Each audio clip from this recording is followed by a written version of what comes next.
Welcome back to another episode of Against the Grain, the Farm Aid podcast. I'm Michael Stewart Foley. And I'm Jessica Elise Kern. We're in the middle of a series on artists and activism. If you're just tuning in, head to our website, farmaid.org/podcast, and start with the intro episode. So far, in this series, we've learned a lot about the history of artists weighing in on social and political issues, about how artistic activism has been around for thousands of years, and how, for musicians, telling stories in song can both promote healing and move others to act in support of a cause. If there's one takeaway, I hope it's an acknowledgement of how thoughtful and smart all of these artists are when talking about the issues that are important to them. Contrary to many critics' charges that artists talk without substance, or worse, that they're using a cause for celebrity, in our experience, everyone we've spoken with has been extremely well informed. They're even taking stands at the risk of losing audience. Absolutely. The guests we'll feature on this week's episode include the legendary bluesman and farm aid artist Taj Mahal, as well as Wayan Payne, Cassandra Lewis, and Charley Crockett, who have also shared the farm aid stage. In this episode, we'll speak with them about coming from farming backgrounds and showing up for family farmers, to advocate for a farm and food system that's better for all of us. Bitch gone fishing all the time, baby gone fishing too. Bitch life, you'll survive, she gon' catch more fish than you. Many fish bites a big eye and couldn't bait. Get a little tip that I like to relate with my pole, baby, in my hand. I'm gone fishing, yes, I'm gone fishing, and the baby gone. Yeah, hi, this is Taj Mahal. That's right, that was Taj Mahal, the legendary blues guitarist and singer, the kind of artist who brings down the house like he did at past Farm Aid festivals, even when the house was a huge stadium, kind of like the University of Minnesota football stadium, where Farm Aid 40 will take place this September. We caught up with Taj just as it was getting dark at Willie Nelson's yearly Luck Reunion Festival near Austin, Texas this past March. It was about an hour before he was set to headline one of the festival stages. What you might not know is that Taj Mahal grew up working the land and went to college to study agriculture. You know, I spent my years picking tobacco from 14 to 16, and from 16 to 22, 24. I was working at a big dairy farm and at the end going to the University of Massachusetts, getting my degree in animal husbandry and minoring in veterinary science, agronomy, and dairy technology. But, you know, those days, they weren't giving out the kind of loans that it would take to start a farm. So the music kind of crept up from just being something personal that I did to being something that I could do my own way, you know, in the business, and I came forward with that. Pretty amazing, right? I live in Massachusetts and did not know until Taj told us that they grow Connecticut shade-grown tobacco there.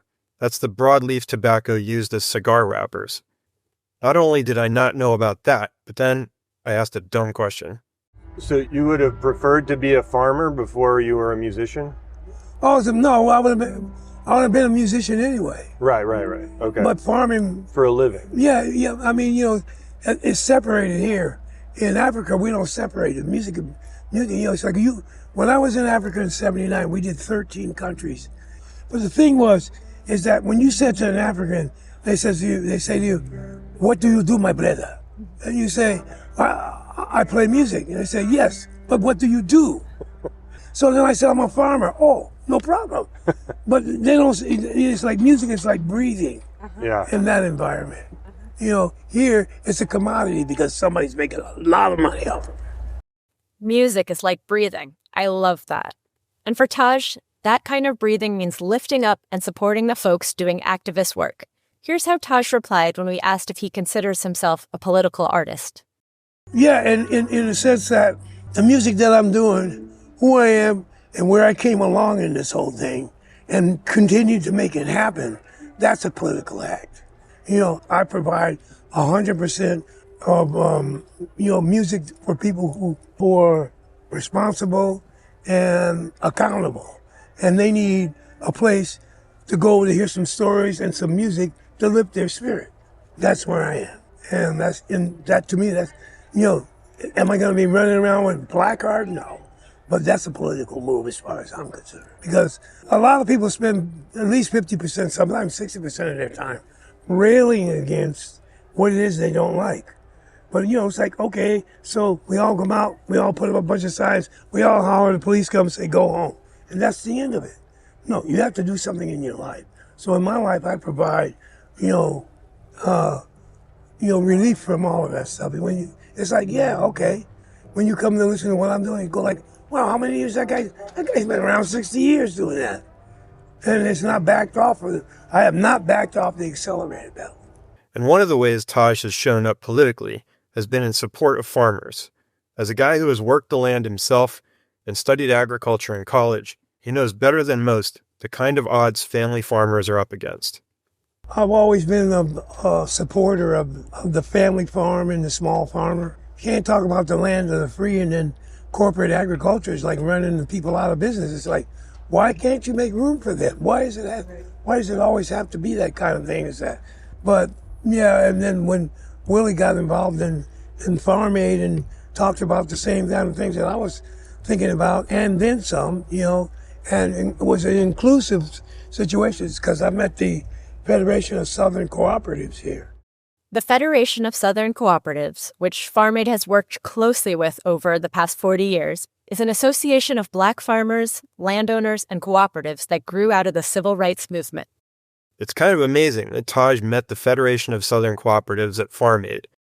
This is what happens in the community that Farm Aid has cultivated over the past 40 years. What a treat to get to learn from a legend like Taj Mahal. Next up, we'll talk to first-time Farm Aid artist Cassandra Lewis to hear about her farming background and how it informs her artistic activism.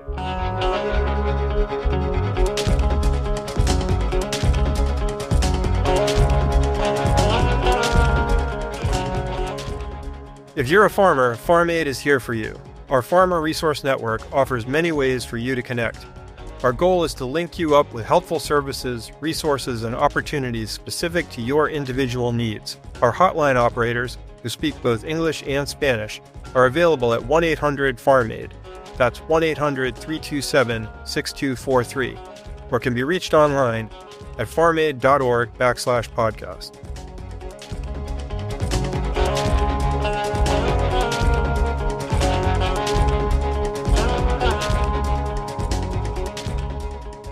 We got to sit down backstage with Cassandra following her spectacular performance at Farm Aid 2024 in Saratoga Springs, New York. My name's Cassandra Lewis, and I am here at Farm Aid, my very first Farm Aid, and hopefully not my last. Like the other artists in this episode, Cassandra comes from a farm family and has had her hands in the soil. My name's Cassandra Lewis. This is my very first Farm Aid, and it's been a dream of mine since I was little. It's a true story. I joined the music business so that I could eventually afford to be a farmer. So I took a little circuitous path to finally get back into my roots, which is how I grew up. And for me, music and farming has always been indivisible. Since the dawn of time, it's been a collective. So I just want to bless and honor that today, and all the people who are here working hard to bring food and music to our tables and our ears and our hearts. So we're going to get right into it. And this song has absolutely nothing to do with farming.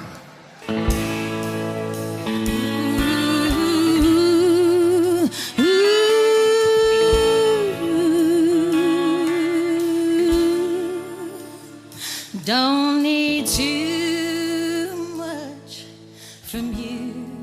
After her set, Cassandra elaborated on how she introduced herself to the crowd. I have been a farmer and a musician for a long time and sort of dabble between the two, and I'm working on integrating those things so that we can create a more sustainable touring and agricultural culture. So that's why I'm here. I multi-generational farmer family growing up mostly in southeast Idaho is where my family is from, and it's like right on the border of Wyoming. But I was an Army brat, traveled around quite a bit, and then mostly settled there. And so they were sheep farmers and large crop farmers, and also for survival as well, any number of different animals or crops. And so I had those sort of values instilled, and it was a love of mine and also something I desperately wanted to leave as a kid because I'm like, I gotta go see what else is out there. Music was a means to do that, and it's interesting that music became a means to be able to go back as well. It's something we hear over and over again, how artists start out on the farm, many wanting to leave, but when they become successful, feeling the pull of farm life and looking to their art as a way to support or return to that way of life. Throughout my life, I've worked in a lot of different farms, particularly in the cannabis realm, and also vegetable farms and whatnot as a means to continue to do my music. Ultimately, I saw a path forward for me, and that's through, what is like the lowest hanging fruit for me, which is my voice. Blessed be, I'm very grateful to have that, and get this record deal recently with Elektra and have that opportunity present itself as the most functional and clearest path to being able to get access to even just buying a little farm for myself. So, and a lot of the places that I've been and traveled have these incredible farms, like out on the West Coast. It's like a lot of regenerative farm projects and community based land-based projects. And so they held me and they gave me a home and gave me a fire to sing around. And so that built my music, but it also kept me grounded while I was flying through space and time. There's something so special about the farming community. I can definitely see how sitting around a campfire on a regenerative farm can really regenerate the spirit, too. There's been a lot of division, especially lately, just in that. And so I've been just trying to kind of take a step back and not be so hard-headed and head first and really listen to what people want. It's access to information based off of what is immediately necessary to you to survive. And while we all have the same needs, right, to like the basic needs, Maslow's hierarchy, right? We need food, we need water, clean water, we need joy, we need love. I think we need community desperately. And not this sort of, bootstrap every man for himself kind of energy, but to kind of go back to some of the old ways that were kind of almost more conservative anyways, like helping each other in the community, give you the shirt off their back. And we're not so different, I think. Imagine that, an approach to farming and rural life that, if we applied it to our national political life, could help us overcome the widely felt sense of division. If only we could get the entire country around a campfire.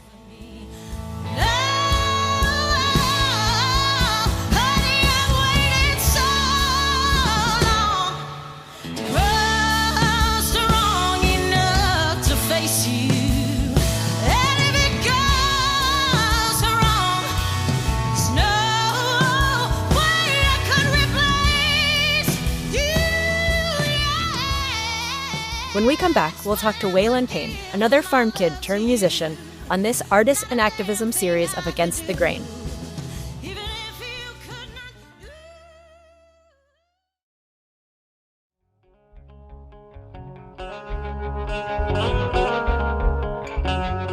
If we all stand with farmers, we can make a real difference in our food system. Your donation to Farm Aid strengthens family farmers so they can thrive, and it keeps them on the land where they belong. Please make a gift today by heading to farmaid.org/podcast.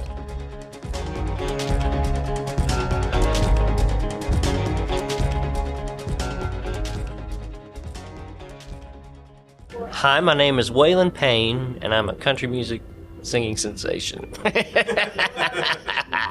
We are at Farm Aid in Saratoga Springs. That's right, New York. And Charles Crockett is on right now, and he's just making me feel electrified in my chair.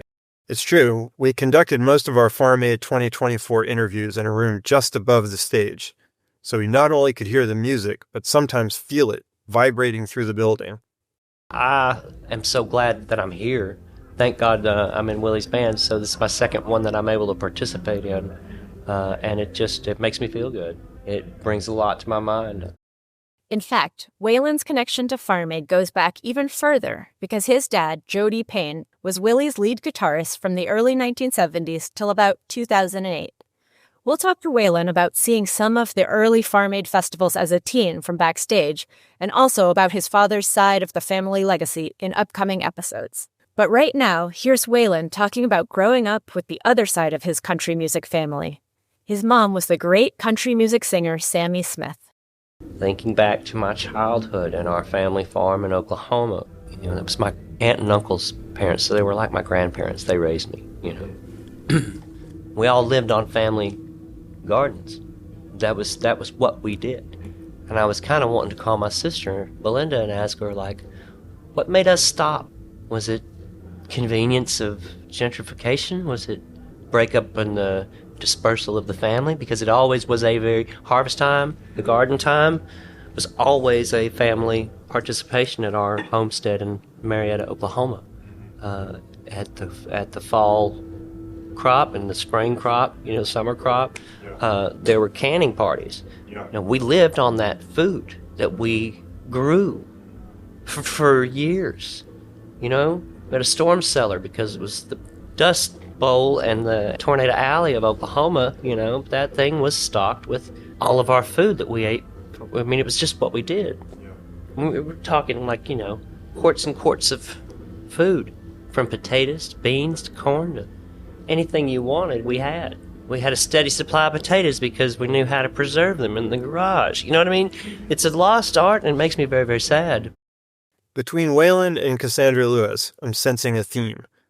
I guess you'd say that family farms not only cultivate good food, but they're cultivating a sense of community, of interdependence and mutual support. Like Cassandra, Waylon would like to bring that back. For the farm down in Alabama, Jody and Vicky, my stepmom and my father, had about 6 acres, still do, and we've been talking for years about how we can make that thing productive. The soil's rich.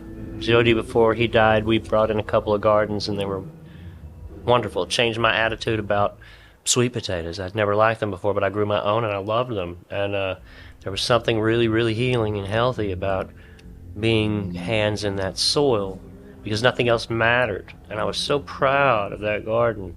We raised some good food. That Thanksgiving, we had delicious food that we grew. It was really nice. And I believe we all need to get familiar with that again.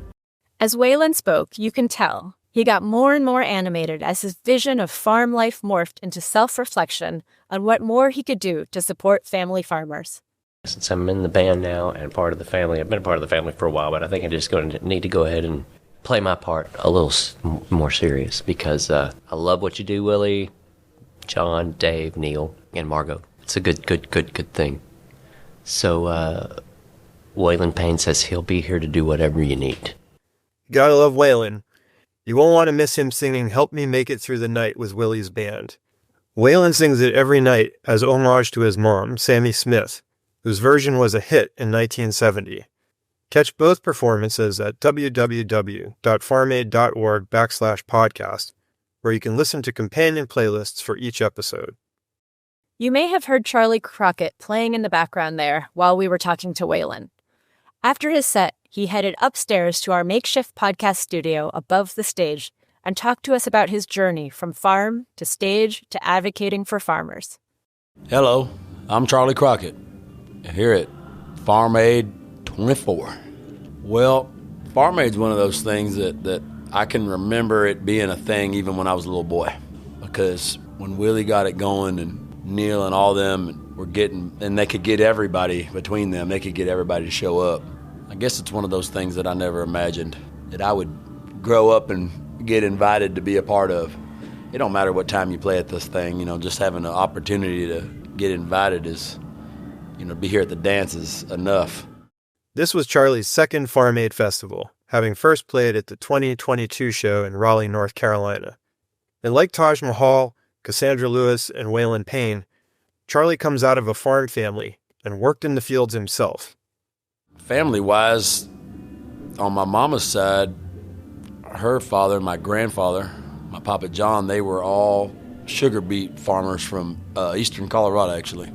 Outside of Sterling, Colorado, actually.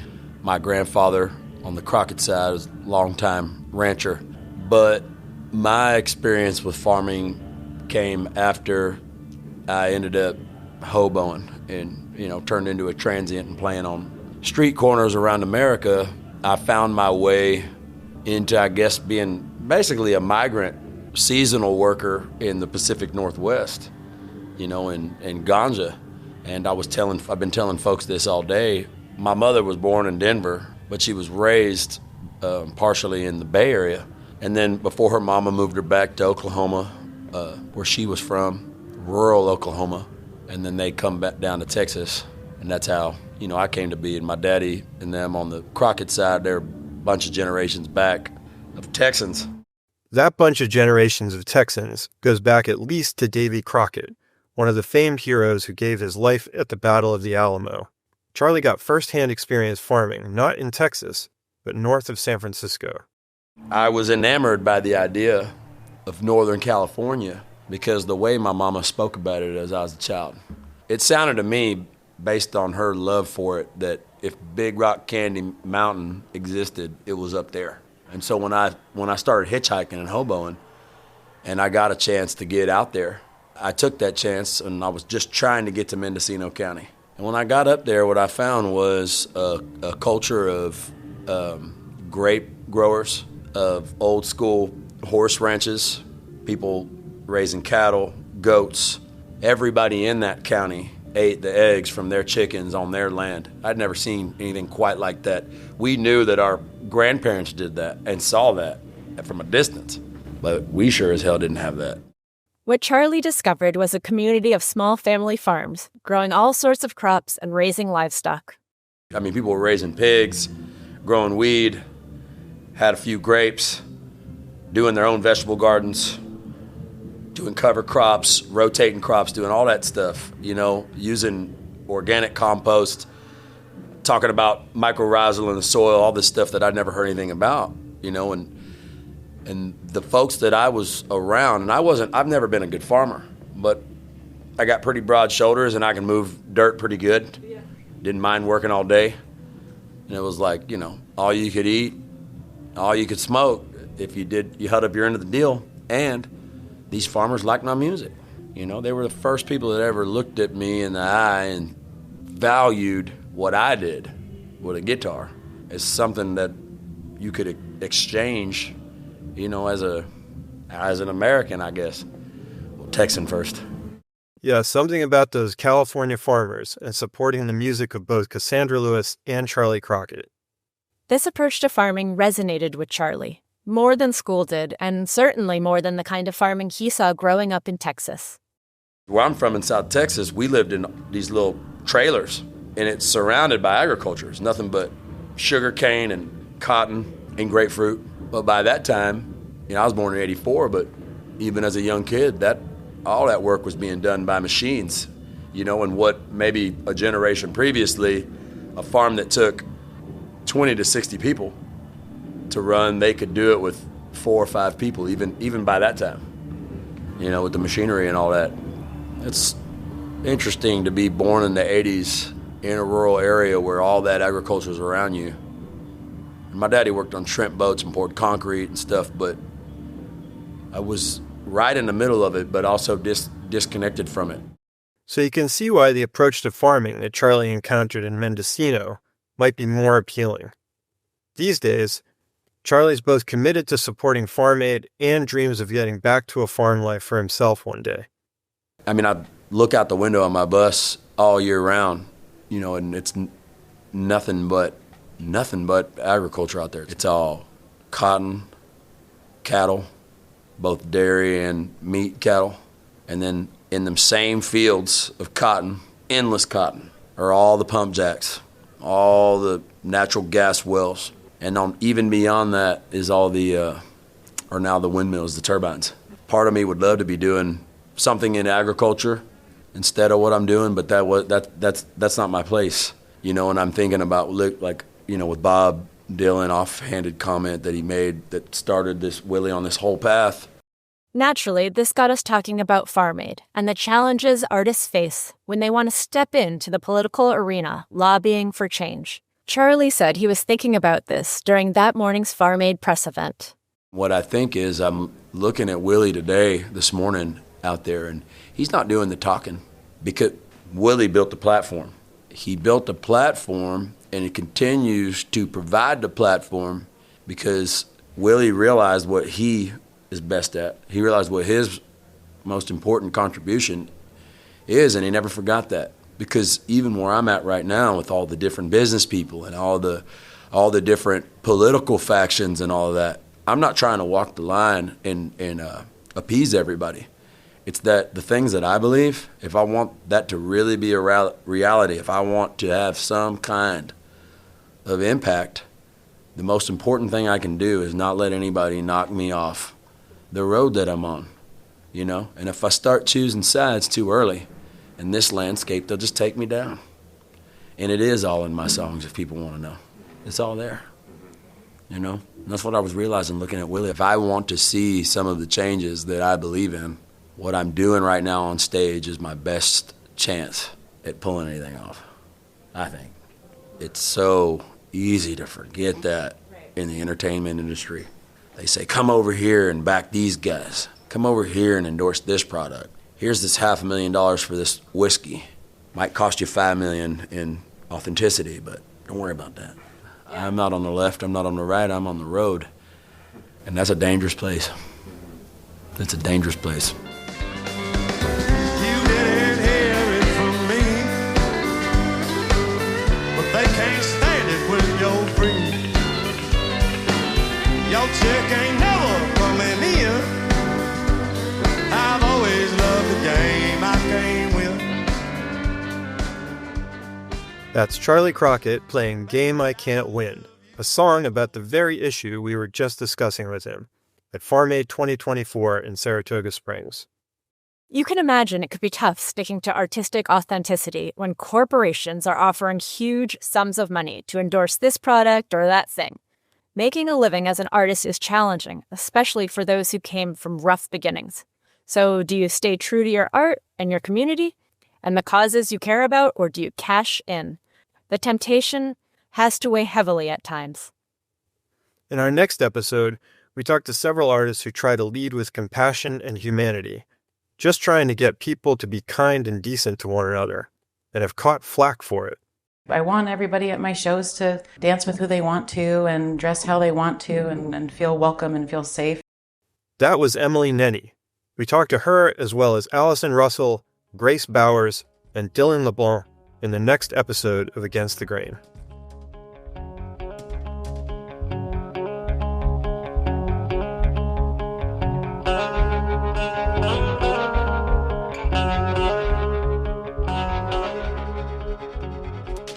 Is there something you want us to cover in the future?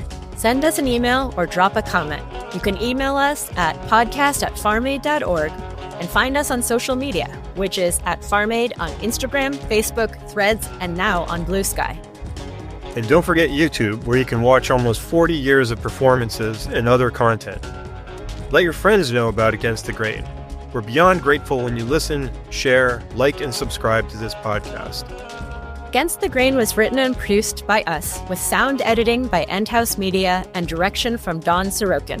And thanks to Micah Nelson for our awesome theme music. Thanks so much to all the artists who took the time to speak with us. Head over to our website to watch videos, check out those playlists, and learn more. www.farmaid.org/podcast. And thanks to all the farmers out there. We'll chat with you next time.